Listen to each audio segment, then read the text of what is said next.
TraceLink's Roddy Martin talks with McKinsey & Company senior expert Robert Cantow about how to build agility into your strategic thinking and why ERP is no longer enough in this episode of the Patient-Driven Supply Network podcast. Welcome to Bob Cantow. Bob, I'm so pleased to have you on this TraceLink Supply Chain Thought Leadership Series. Our goal is to interview people and respected leaders I've worked with over the last 20 years and who have something very pertinent to say about supply chain. This is not a general supply chain discussion. This is, a group of people, almost like chapters in a book, that have very specific comments and learnings that they want to share. And I think it's a privilege for us to have you as one of that team. So I'm not going to try and introduce you. You and I go back by Boston Scientific, Biogen, and many other places. Welcome. I'm going to let you introduce yourself. And really the question that we're going to answer, I think you're going to tee up as the nugget of your starting point. So over to you, Bob. First of all, thank you for inviting me to join you today. I always enjoy our conversations. My name is Bob Cantow. I've been in life science industry for 30 years. Part of that was spent in the pharma, part in med device, and part in biologics. And more recently, I have transitioned into consulting as a senior expert in the supply chain space. And that's where I am today. So I think what we wanted to talk about today was agility and how do you think about agility and introduce that capability into your supply chain. And, during my time at the various companies, I have understood and been part of several transformations. And some of those transformations included an ERP implementation. And what I've seen as the industry has evolved is that I think about ERP now as kind of digital 1.0. It was very capable of doing initial integration among the trading partners, but as the supply chain has become much more complex, much more outsourcing, while it's a necessary part of the supply chain, I don't believe it's not necessarily sufficient to deliver the kinds of capabilities that the patients require. And I think that's a very good point. ERP is not the bad guy in this equation. In actual fact, there's a very good reason why ERP was quote unquote invented by Gartner as a term many years back. And that was because all of the modules you find in ERP today, like finance and procurement and even HR and MRP, were all separate systems in many companies. And you needed to put them together to at least to integrate the back office and the back office data of a business. So I think to your point, and not to just repeat what you said, but they're absolutely necessary, but they're not sufficient for trading in this demand-facing network where variability is the order of the day.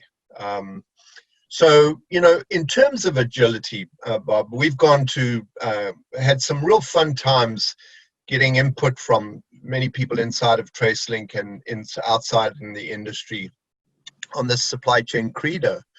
And the credo is a very simple thought. There's nothing revolutionary about it. Just that how do we crystallize what are the key North Star guiding principles, the transformation blueprint in real simple language, in a technology agnostic way, in a vendor agnostic way?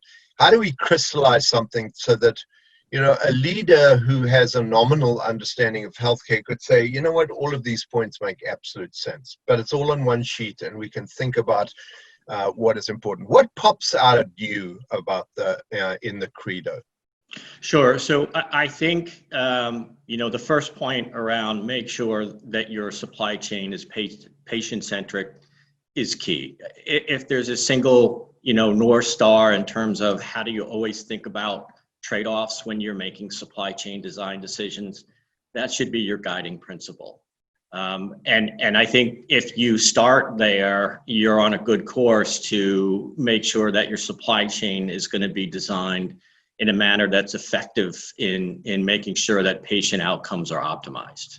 And I think that's a great point. And, no names, no pack drills, but I can remember working with a very senior executive who said when I approached, shouldn't we approach this supply chain redesign as a patient-centric? And he was like, yeah, but you know what, let's not confuse the business at this stage. And I think the point is not that you have to design a detailed patient view into every single process in the back office of the business, because that's just being stupid at this stage. But I think bearing in mind that everybody in every part of the healthcare system does whatever they do for the purposes of serving a patient is really the idea, right? I mean, if I do things in a certain way, I package things in a certain way, I ship things in a certain way, it's because I want the patient to get on time in full, to use supply chain language. So I love to comment, and I do want to compliment you. I mean, of all the webinars, recorded webinars I've done, and we've done some pretty heavy hitters. I really feel that you put the most thought into concretizing, your perspective on ERP being enough but not really sufficient going forward. And, that's how I know you, by the way. I always knew that I better prepare for a meeting with Bob, because he's not going to let you float around in the clouds. He's going to go down to the real detailed world. So I think, I loved your comment you made about, where do you start with agility? Because I wake up, I listen to this, and I say, I love this discussion about agility, and I want to do something. And I can see that it makes sense, and I can't go and buy it in a candy store. Where would you start? Yeah, so that's a great question. And I think that's where a lot of people get stuck is, okay, so where do we go from here?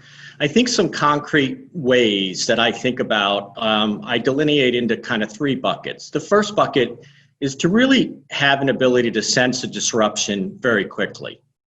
And I've seen more progressive companies use a control tower, for instance, capability, where they have some digital connectivity amongst all the different trading partners, and they're able to quickly see that a shipment's going to be late, and they can either notify the customer or make alternate routing, et cetera. So I think having the ability to understand that there's a disruption happening, you can set tolerances, et cetera, but I think that's the first thing.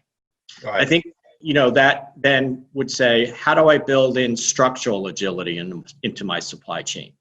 I've seen more and more life science companies kind of start to disaggregate how they actually bring products to market. So you have, one person that might make the drug substance, another one that might make the drug product. Some supply chains are almost completely virtual. Then it goes to a distributor. And so how do you get an orchestration amongst all those and agility in that orchestration? So I would think about it from a structural standpoint. And then finally, from an operational standpoint, how do you actually introduce agility into your operations? And so there, I think of things like cross-training labor, about introducing lean concepts. So you're taking out waste, reducing your lead times, being more responsive, going from a push to a pull system. All those kinds of things in aggregate start to make your supply chain more agile. Yeah, those are very good points. I'm going to pick up on a few, because I think, in the context of the question where we said, hey, ERP was a way of integrating your inside and your back office of the business, and you can't have separate systems doing all of that stuff, because that's a showstopper on itself. And along came control towers, and a lot of companies said, wow, this is the chance I get to sense in real time, events happening around the business that I could never see with my ERP system. It wasn't designed to do that in the first place. So let's not, try and convince ourselves that ERP is a control tower. It was never meant to be a control tower. And I think we've learned that we need something else to be able to sense those events. And I think the second point you make is so important, and that is the structural response to manage to implementing agility and these disruptions. And I don't know if you've had a chance to listen to the main panel that we did, and also the Logipharma panel, where Paul McKenzie, who you probably know, but is now the COO of CSL Behring, used to be the head of Tech Ops. Well, you know him from Biogen anyway. So Paul made the point that, I need some sort of a reliability meeting. And as the COO, I go sit in those reliability meetings because I listen to those sense events. And I decide whether this is a little wisp of smoke, a big puff of smoke, whether it's a raging fire, and how urgently do I need to deal with that. And to me, the ability to structuralize and operationalize those sensed events that you talk about are so fundamental for agility. Now, just sensing the event doesn't make you agile, right? You've got to put your team, and I think the next point together, which you made, which I'm going to, ask you to make about, a cross-functional team, is the most important, because that's the response to the event and making sure that you deal with it in the future. So talk about that response, that agile response to those. Yeah, exactly where I was going to go, Roddy. I think of, having kind of a war room type capability. An analogy I always think about is, when you're ready to support an FDA audit, right? You have a cross-functional team already pre-assembled. They all know what their roles are. There is a very structured way in which you gather data, preview data, present data. There's a very structured way on who makes decisions, what level of empowerment. To the degree all that's put in place ahead of time allows you to very quickly then engage in those types of alerts and say, to your point, is this a small issue and we can handle it at level X, or is this a large issue and we need to go to level Y? And having all of that preset makes you much more agile, makes you much quicker in your response and much more structured. And it can take some time to do that and get all that in place. So I think making sure that not only do you have a control tower, but you have the governance and structure in place to complement that is as important as understanding that there is an issue. One, right. Again, like with ERP, one is great, but it's not sufficient. You need both to complement one another for an effective agile response. Yeah, and one other point that I will make, which builds nicely on, and you can maybe respond to this. And, there's always a side bet that Roddy somewhere is going to talk about Procter & Gamble, right? There's always somebody who says, Roddy's going to give a P&G example. Well, so here is a P&G, and it's a very public one, and I think it is, in my opinion, a real best practice. And that is, they know their processes so well. They know they're going to get it 95% right 95% of the time. But you know what? They're fast enough to see, and they've codified the response so well that in that 5% where things were unplanned, they're probably still going to get it right. And to me, that is one of the real key elements of agility. That's kind of that factor X. And so the point I would tee up was, you made the point, investigate and analyze the causes of disruption. And I'm sort of in some ways a little disappointed and I guess shocked that when I talk to a lot of supply chain people, they don't necessarily know the end-to-end process, starting at the patient and going all the way back to CMOs. And I worked with you on a big CMO project, and that was the focus. Understand all the way from the patient, all the way back from the CMO, all the way to the patient. So that understanding of the process, how common do you see it? How important do you think it is? Because that is how the business actually works. It is, and I'm ashamed to admit I'm probably guilty of that sin that you just talked about. I'll give you a real life example. I was running distribution, and we thought it would be great for a hospital to aggregate their orders, send them a single invoice and a single shipment.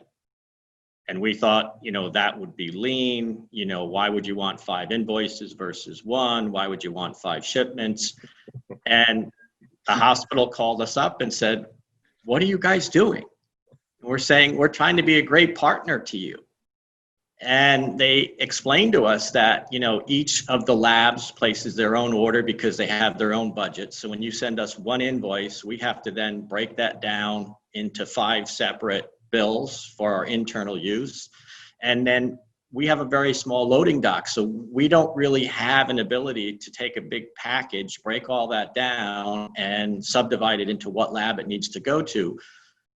And that was the epiphany of, oh my gosh, when you talk about inside out versus outside in, we really need to get out and understand our customer better. And I spent the better part of 6 months out with some big hospital organizations, really learning about how we could help them more effectively be a partner and deliver value to their patients.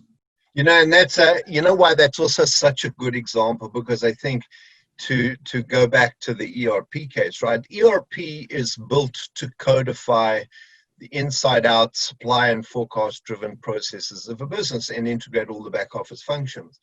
Well, to start differentiating between, because some companies will say, I want it all as one order, and others are going to say, I absolutely don't want it as one order because I'm not set up to handle that order. So you need that flexibility in the downstream processes. Plus, I think what a lot of people forget, yes, consumer goods has got it, well, and P&G's done great on the shelf, but life sciences is different. There's different channels. There's distributors, wholesalers, retail pharmacies, clinics, hospitals, and every one of them is not just nuancedly different, they're very different. And so to be able to, in a sense, design those processes and configure those processes, you have to go out and understand every single client and how they are set up. And the reality is they may change, because they may say, well, we're set up for, multiple parts of the business because we don't have the structure to consolidate. Year 2, they say, oh, for scale, we now want everything in one. So now you suddenly got to turn what you did on its head and completely re-engineer processes. So this is the point. ERP wasn't made for that level of downstream flexibility. So you have to complement ERP with other digital means. And I love the idea that you put forward that, ERP is digital 1.0, and it codified the digitization of our business in many ways, but we need to do a lot more. So, I think the journey to agility is key. Let me ask one kind of last question, and then we can tee up a conclusion on the credo, and that is, what do you think the most difficult element is for companies and leaders to say, you know what, I'm going to transform this business. I'm a X billion-dollar company. I'm going to do it differently from here onwards. How do you think about that? Yeah, I think based on what I've seen, a lot of companies get stuck in what I call pilot purgatory. They want to try a little bit of a digital application here, a little bit there, and I think I applaud them for wanting to take that initiative, but I think it needs to move from a tactical type of one-off to an integrated strategic roadmap that kind of talks about, here's what we're trying to solve for, and from a process and a patient standpoint, and then here are the technologies that will enable that. And I think the roadmap can change over time. I think there's nothing wrong with that. I think as we learn and get smarter, we can incorporate that and make it a closed loop system. But I would encourage folks to start thinking about agility and using digital as a means to enhance that through the use of a roadmap and having a clear strategic kind of sense of where you want to take the organization. That would be one. And then 2, I think it's about communicating to the organization what that vision is and preparing the organization to be part of that and support that journey. Yeah, really good points. If we made recommendations and we said, let's think about it in stop, start, and continue terms, right? I mean, is there any one particular, there's hundreds of things we need to stop doing, right? But I think there are a couple of, 80-20 that are Right. really key. If there's one stop you would single out, what would it be? I still see a lot of organizations use inventory as kind of the single solution or Band-Aid, if you will, in lieu of risk management and building in agility. And life sciences enjoy generally high margins. So, they tend to say inventory is something we can afford. So we will just solve all our challenges through inventory. And that's a mentality I would encourage us to stop doing. I think that's a really good one. And I mean, that's fundamentally embedded in the credo, right? Moving from a supply-centric where inventory is a safety factor to patient-centric. And it doesn't go without its challenges, right? Because right. Getting accurate demand forecast in a world where personalized information is dangerous at this point in time. We haven't really figured out a really good way around it. So if I said, because look, the industry is not broken. People are still getting drugs. So what is it that we do well? What do you think we need to continue doing, and we can kind of build around as a good foundation to go forward? I mean, I think continue, if I had one thing, it would be what we started with, is make sure that you continue to use the customer, the patient outcomes as the guiding North Star for the decisions that you're making when you design the supply chain. I think that's the one constant, regardless of how things have changed over time, regardless of the new methodologies to treat patients. That's the one thing that I think remains true and should continue to remain true for us as we continue to design supply chains for the future. Yeah, no, that's a good point. And then, continue is a kind of a flip side of start, but I think maybe you have a thought on, what to start doing in contrast to the stop doing. Yeah, sure. So I think we touched on it. I think it's start to do a couple of things. One, start to make sure that agility is built into your strategic thinking. And then I think, kind of that would then cascade down to making sure you're starting to build a roadmap for incorporating digital or new technologies into your supply chain. And I love that. I love that because I think that in the way that you've just said that, there are a couple of elements that I would fold in. One is, and I think you imply this, first of all, make technology part of the business operating model strategy. I mean, it's not something different. It's not gone are the days where you say to the CIO, off you go for the next 3 years and call me when you finished your ERP implementation, right? It just doesn't work like that anymore. The second point is, one of the people that I had was Professor Amira Khan on supply chain risk management, studied at Cranfield. And, her comment that she always makes is, why is supply chain risk management something separate? Why do we develop a risk management strategy, put it in the bottom drawer, and then when there's a crisis, we haul it out, dust it off, and say, oh, let's quickly see what we need to do now?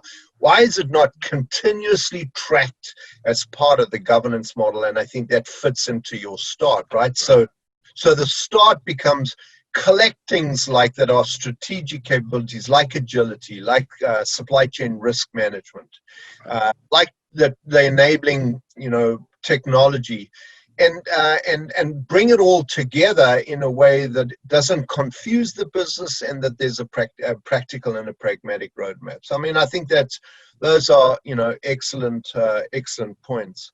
So Bob, thank you really much. I mean, I really appreciate this discussion, and I, certainly respect your ability to get down into the detail, because, supply chain, we can get so high in the clouds, and it's people like you that keep me with my feet nailed to the ground, because it's quite easy to go off into the ethosphere. So, for that, I thank you, and it's an absolute pleasure to have you on this. And I look forward to continue interacting with you. And we've got your other consulting friends doing one of these together with us as well. So I'm sure they're going to learn something from you as well. So thanks, Bob. It's been a pleasure having you.